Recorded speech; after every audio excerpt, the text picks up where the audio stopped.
Hello, fellow disciple makers.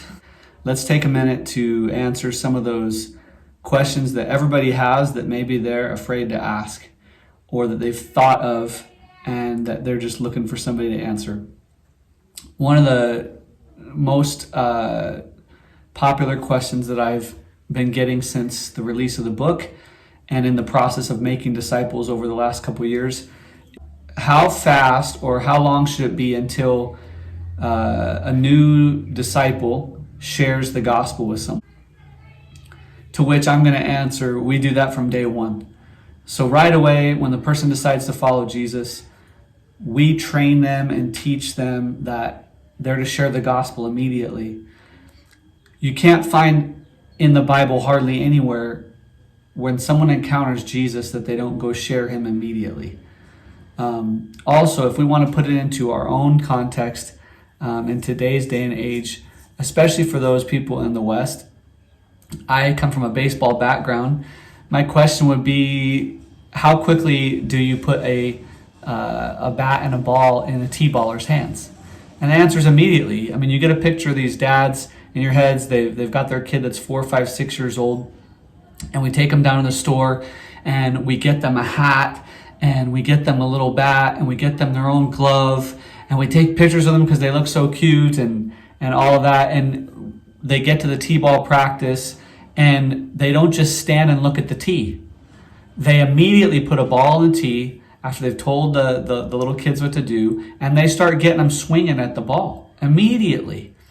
If you take, one of my favorite players out there, Mike Trout, if you take his history all the way back to when he started playing baseball, there's a long history that does not include him just sitting reading books about baseball. Immediately, his coaches, whether in Little League, whether in T-ball, whether it was his parents, immediately they put a ball and a bat in his hand and they started getting him swinging. And it was, it's what the things of America's Funniest Home Videos are made of. When they swing and hit their coach, or they swing and hit someone else, or they throw the ball the wrong direction, or they're running the wrong way in the field. But the first day that they decide that they're going to play, we put a bat in their hands. It's the same thing with discipleship making. The first day they hear the gospel and they encounter it and they choose to follow Jesus, we tell them to go share with someone. We tell them to go share that testimony immediately. Well, the biggest reason why we would have to ask this question, in my opinion, one of the biggest reasons why people ask this question is because we come from a culture where the disciple's going to make mistakes. Let me just throw that out there on the front end. They are going to make mistakes. And we want that. That's what Jesus wanted with the disciples. He wanted them to go make mistakes and come back so that he could ask another question and train them further, and so that they would be dependent on hearing from the Father in the future, seeing his model, see what he did. We desire for people to make mistakes in the discipleship process so that they grow.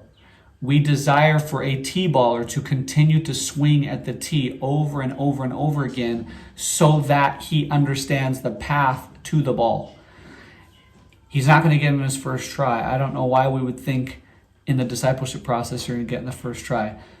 The mistakes for us in the field here as missionaries and in the movements that we're seeing amongst the believers that we're discipling here, those mistakes lead to a key thing in disciple making: forgiveness.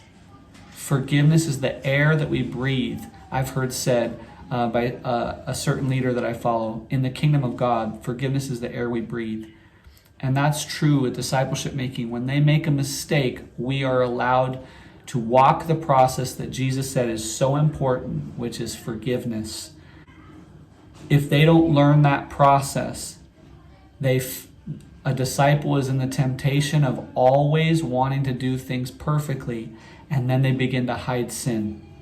They begin to have false expectations. They begin to lead with power instead of relational authority. And so, from day one, they should be sharing the gospel immediately when it encounters them.